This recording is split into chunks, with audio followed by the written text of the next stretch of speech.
బావ కళ్ళలో ఆనందం కోసం ఈ సెంటెన్స్ తెలుగు పాలిటిక్స్లో బాగా పాపులర్. ఇప్పుడు వైసీపీ అధినేత కళ్ళలో ఆనందం కోసం అనేలా ఆ పార్టీ నేతలు చేస్తున్న వికృత రాజకీయ పనులు ఏపీ జనాన్ని భయభ్రాంతులకు గురి చేస్తున్నాయి. ఏరియా ఏదైనా మన మాటే నడవాలి, మన పంతమే నెగ్గాలి, ఆధిపత్యం మనమే చెలాయించాలి, ఇందుకోసం మీరు ఏం చేస్తారో నాకు తెలియదు అంటూ తాడేపల్లి చక్రవర్తి తన గ్యాంగ్కు నూరిపోశారా? అంటే ఏపీలో వరుసగా వైసీపీ నేతలు సాగిస్తున్న అరాచకాలు చూస్తూ ఉంటే అవునని అనిపిస్తోంది. భోగాపురం టేకాఫ్తో బొక్కబోర్లా పడ్డ పులివెందుల ఎమ్మెల్యే ఏదైనా రాజకీయ అలజడి సృష్టించి వచ్చే ఆ మంటల్లో చలికాచుకోవాలనే వరుస ప్లాన్లు బెడిసికొట్టడంతో తన గ్యాంగ్కు కొత్త టార్గెట్ ఇచ్చారా? నేరాలు చేసి అడ్డంగా దొరికిపోయాక రాజకీయ కక్ష సాధింపు అనే బేదరుపులు అరిస్తే ఖబర్దార్ అంటూ అధికార పార్టీ ఇచ్చిన కౌంటర్ డోస్ ఏంటి? ఒక గొర్రెల కాపరి 40 సంవత్సరాల వయసులో ఆ గొర్రెల కాపరి ఉంటాడు. వయసు అయింది ఆల్మోస్ట్. గా జరిగిన ఒక ఘటనను పట్టుకుని ఈ పిల్లల కెరీర్ ను నాశనం చేయాలని చెప్పి ఆలోచన చేయడం ఎంత మటుకు ధర్మం? విన్నారుగా, గత వారం సిక్కోలులో మాట్లాడిన పులివెందుల ఎమ్మెల్యే జగన్మోహన్ రెడ్డి ప్రకారం 45 ఏళ్లకు వయసు అయిపోతుందనేది ఆయన మాటల సారాంశం. నిజంగానే 45 ఇయర్స్ అంటే వయసు అయిపోయినట్లేనా? బతికినా చచ్చినా ప్రాబ్లం లేదా? జగన్ దృష్టిలో అది కరెక్ట్ కావచ్చు, కానీ 45 ఏళ్లు అంటే జీవిత కాలంలో ఒక వ్యక్తికి మిడిల్ ఏజ్ అంటే అప్పుడప్పుడే కుటుంబ బాధ్యతలు పీక్కు చేరే టైం, అనుభవంతో నిర్ణయాలు తీసుకునే సమయం, ఫ్యామిలీలో పిల్లలు ఎదిగి వచ్చే దశ, వృద్ధులవుతున్న పేరెంట్స్ ఆరోగ్యం చూసుకోవాల్సిన తరుణం, కుటుంబ భవిష్యత్తు కోసం ఖర్చులు, రుణాలు, పొదుపులు, ఇలా ఒకటా రెండా ఎన్నో విషయాలు కొలిక్కి తీసుకురావాల్సిన వయసు. ఎలా చూసినా 45 ఏళ్ల వయసు అంటే బతుకు చక్రంలో కీలక దశ. మరి జగన్ రెడ్డి అన్నట్టు 45 ఇయర్స్ వస్తే చచ్చినా పెద్ద విషయం కాదట. పైగా సార్ ఇంగ్లీష్లో ఎంత స్టైల్ గా చెప్పారో మరోసారి వినండి. గొర్రెల కాపరి 40 సంవత్సరాల వయసులో ఆ గొర్రెల కాపరి ఉంటాడు. వయసు అయింది ఆల్మోస్ట్ ఇంచుమించు. సరే, తన పార్టీ లీడర్ కొడుకు బైక్ నడుపుతూ 45 ఏళ్ల గొర్రెల కాపరి మృతికి కారణమయ్యాడు. దానేకు వయసైపోయిందన్న జగన్ వాదనలు కాసేపు పక్కన పెడదాం. అనంతపురం జిల్లా ఉరవకొండలో వైసీపీ నేతల అత్యుత్సాహాన్ని ఏమనాలి అనే ప్రశ్నలు వస్తున్నాయి. ధర్నా పేరిట ఇవాళ వాళ్లు సృష్టించిన అరాచకం రౌడీ మూకను తలపించింది. పోలీసుల ఆదేశాలను, చట్టాన్ని లెక్క చేయలేదు. అడ్డగోలుగా ధర్నాకు దిగారు.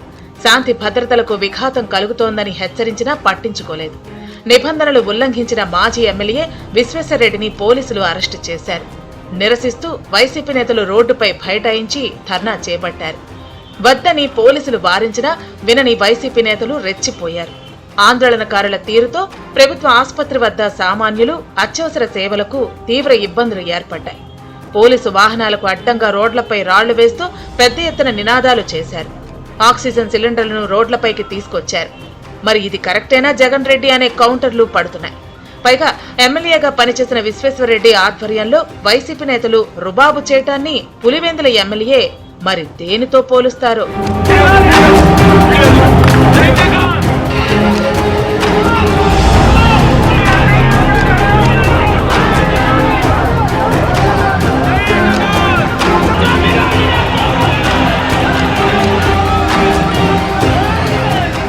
ఇప్పుడు వైసీపీ వారి మరో అరాచక ఘటన గురించి చూద్దాం.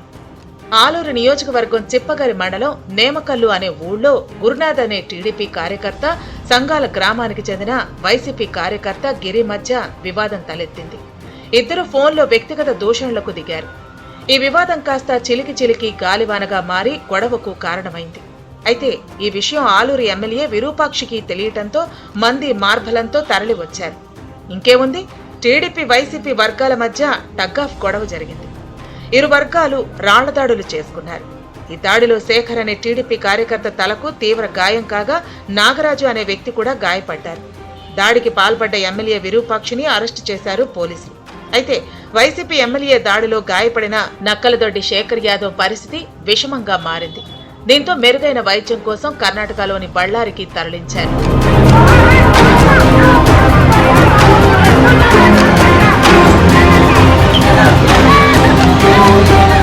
వైసీపీలో జగన్ మానస నవరత్నాలు చాలా డేంజర్.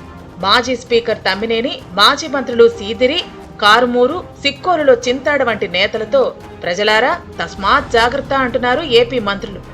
ప్రజా సేవ కంటే అరాచకాలు, నేరాలు చేసిన వారే వైసీపీలో చలామణి అవుతారని, ఎంత పెద్ద అరాచకాలు సృష్టిస్తే జగన్ రెడ్డి దగ్గర అంత ప్రయారిటీ లభిస్తుందని ఎద్దేవా చేశారు మినిస్టర్లు. అరాచకాలు, నేరాలు చేసిన వైసీపీ నేతలు సప్త సముద్రాల ఆవల ఉన్నా తీసుకొచ్చి శిక్షిస్తామంటూ దానవీర సూరకర్ణలో ఎన్టీఆర్ను తలపించేలా వైసీపీకి పంచ్ డైలాగ్తో ఇచ్చి పడేశారు మినిస్టర్ సంధ్యారాణి. నేరాలు చేసి దొరికిపోయాక రాజకీయ కక్ష సాధింపు అంటూ సింపతి డ్రామాలు ఆడటం జగన్ రెడ్డికి అలవాటుగా మారిందని, దళితులు, బీసీలపై దాడులు ఆపకపోతే వారి కోపాగ్నికి మసైపోతారంటూ విమర్శించారు మంత్రి కొలుసు. వాళ్ళని వెనకేసుకురావడం, చంపిన వాళ్ళకి పదవులు ఇవ్వడం, బూతులు తిప్పిన వాళ్ళకి మంత్రి పదవులు ఇవ్వడం, చంపిన వాళ్ళకి ఎమ్మెల్సీలు ఇవ్వడం, డోర్ డెలివరీ చేసిన వాళ్ళు వెనకేసుకురావడం, ఇవే నీది. అంతే తప్పగానే ఒక్కరోజు మంచి చేయడం నీకు చేతనయిందా? కాబట్టి మంచితనం అనేది ఒకటి ఉందనేది నీకు తెలియదు.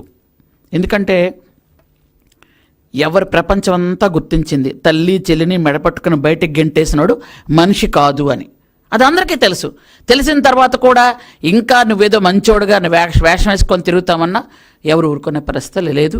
కాబట్టి నీ తాలూకా మనుషులు ఎవరెవరు ఎక్కడెక్కడ ఏ అన్యాయాలు చేశారో, ఏ తప్పులు చేశారో, ఏ నేరాలు చేశారో, ఏ ఘోరాలు చేశారో, మీరు సప్త సముద్రాల పైన మీరు ఎక్కడ దాగున్నా తీసుకొచ్చి చట్టం తన పని చేసుకుపోతుందని నేను సభాముఖంగా తెలియజేస్తాను. అంటే మీరు కొట్టినా, మీరు దౌర్జన్యం చేసినా, దళితులను అవమానం చేసినా, బట్టలు చించినా కేసు పెట్టకూడదు, మౌనంగా బాధ భరించాల్సని మీరు భావిస్తున్నారా అని చెప్పేసి కూడా నేను జగన్మోహన్ రెడ్డి గారిని ప్రశ్నిస్తా ఉన్నాను. ఇప్పటికైనా సరే మీరు బుద్ధి మార్చుకుని ఈ దళితుల మీద, బలహీన వర్గాల మీద దాడిని మీరు ఆపకపోతే వీరి కోపాగ్నికి మీరు మసైపోవాల్సిన రోజు కూడా దగ్గరలో ఉందని చెప్పేసి కూడా నేను మనవి చేస్తాను. వైసీపీ ఎమ్మెల్యే టీడీపీ కార్యకర్త ఇంటికి పైకి దండెత్తి దాడి చేస్తే జగన్ సమర్థిస్తున్నారు అంటే రాజకీయాల్లో ఇంతకన్నా సిగ్గుచేటు ఏంటని ప్రశ్నిస్తున్నారు టీడీపీ నేతలు. అంటే ఎవరిళ్లపై పడి వైసీపీ నాయకులు, కార్యకర్తలు దాడి చేసినా పోలీసులు అరెస్టు చేయకూడదా? ఎమ్మెల్యేకు ఒక చట్టం, సామాన్యులకు మరో చట్టం ఉండదు జగన్ అంటూ తలంటు పోశారు ఎమ్మెల్సీ బుద్దా వెంకన్న. సీదిరి అప్పలరాజు విషయంలో జగన్ తీరు చూసి ప్రజలు చీదరించుకుంటున్నారని విమర్శించారు బుద్ద. గంజా తాగే వాళ్ళని కేసుకొస్తారు, బ్లేడ్ బ్యాచ్ వాళ్ళని కేసుకొస్తారు, యాక్షన్ చేసి సాక్షుల్ని తారుమారు చేసిన వాళ్ళని వెనకేసుకొస్తారు, దళిత కుటుంబం మీద దాడి చేసి ఇల్లంతా పగలకొట్టిన వాళ్ళని వెనకేసుకొస్తారు. అది ఏంటండి మీరు? లా అండ్ ఆర్డర్ ఉందా లేదా అంటారండి, లా అండ్ ఆర్డర్ దాని పైన చేసుకుంటుంటే ఉందా లేదా అంటారండి. మీలా తప్పుడు కేసులు పెట్టలేదే. ఇంతకు Jagan Reddy political gas trouble కు అసలు విషయం ఏంటంటే భోగాపురం గ్రాండ్ గా ఓపెనింగ్ కావటమే. ఉత్తరాంధ్రలో ఇంత పెద్ద ప్రాజెక్టు రూపుదాల్చడంతో గిలగిలా కొట్టుకుంటున్నారని తాడేపల్లి చక్రవర్తిపై ఢిల్లీ నుంచి విమర్శలు గుప్పించారు ఎంపీ కలిశెట్టి. ఉత్తరాంధ్రలో పర్యటించి జగన్ రెడ్డి సాధించింది ఏంటి? పీఎం మోదీ పర్యటనను డిస్టర్బ్ చేశారని దుమ్మెత్తి పోశారు అప్పలనాయుడు. పౌరుడుగా, దేశ ప్రధాని వచ్చినప్పుడు ఒక బాధ్యత గల పౌరుడిగా 5 సంవత్సరాల ముఖ్యమంత్రిగా పనిచేస్తాం రాజ్యాంగం పదవిలో. కనీసం ఒక బాధ్యత లేకుండా, బాధ్యత రహితంగా ఈరోజు ఉత్తరాంధ్ర పర్యటన చేసి ఏం సాధించావు? ఉత్తరాంధ్ర పర్యటన చేసి అట్లీస్ట్ కొన్ని బాధ్యతను పల్లెమరి చేసావా? లేకపోతే మీ నాయకుడిని నేను పల్లెమరి చేసావా? ఎవరిని చేయలే. అయిపోయింది, అంతా అయిపోయింది. భోగాపురం ఎయిర్పోర్ట్ గ్రాండ్ ఓపెనింగ్ తో ఉత్తరాంధ్రలో పరువు పోయింది. మిగిలిన చోటైనా తన రాజ్యమే నడవాలని తహతాలాడుతున్న జగన్ రెడ్డి కళ్లలో ఆనందం కోసం వైసీపీ ప్రజా ప్రతినిధులు, మాజీ ఎమ్మెల్యేలు యాక్షన్ ప్లాన్ కు దిగారు. గత కొన్ని నెలలుగా రాయలసీమలో కూటమి సర్కారు అభివృద్ధి పనులను గ్రౌండ్ చేస్తూ ఉండటంతో ఏం చెయ్యాలో పాలుపోక గంజిలో పడ్డ ఎలకలా గిలగిలా కొట్టుకుంటున్నారు జగన్ రెడ్డి. టీడీపీ కంచుకోట అనంతపురం జిల్లాలో పొలిటికల్ ఉగ్రవాదాన్ని రెచ్చగొట్టేలా, పబ్లిక్ ప్లేస్ లో పేషెంట్లు భయభ్రాంతులకు గురయ్యేలా, ఆస్పత్రిలో సిలిండర్లతో డ్రామా చేయడం అంటే ఇంతకంటే ఉన్మాదం మరోటి ఉంటుందా అని ప్రశ్నిస్తున్నారు. ఇక కర్నూలు జిల్లాలో అయితే టీడీపీ బీసీ దళిత నేతలపై రౌడీ మూకల్లా వెళ్లి ఇంటిని ధ్వంసం చేశారు. అడ్డొచ్చిన వారిని కొట్టారు. 1980లో తెలుగు సినిమాల్లో మాదిరిగా గూండాగిరి చేశారు వైసీపీ ఎమ్మెల్యే విరూపాక్షి. ఈయన గారి విధ్వంసకాండకు తీవ్ర గాయాలైన శేఖర్ యాదవ్ అనే టీడీపీ కార్యకర్త చావు బతుకుల్లో కొట్టుమిట్టాడుతున్నారు. ఇలాంటి నెగటివ్ వార్తలు వింటూ ఏదో ఆనందం పొందుతున్న అధినేత జగన్ రెడ్డి రాజకీయ కక్ష సాధింపు అంటూ తనను తాను ప్రశ్నించుకోవాల్సిన తాడేపల్లి చక్రవర్తి అధికార కూటమిని క్వశ్చన్ చేయటం విడ్డూరంగా లేదు. దొంగే దొంగ అన్నట్టు బీసీ ఎస్సీ కార్యకర్తలపై అకారణంగా ఉసిగొల్పి వారిపైనే దాడులు చేస్తే అందుకు పక్కా ఆధారాలుంటే కూడా కేసులు పెట్టొద్దంట.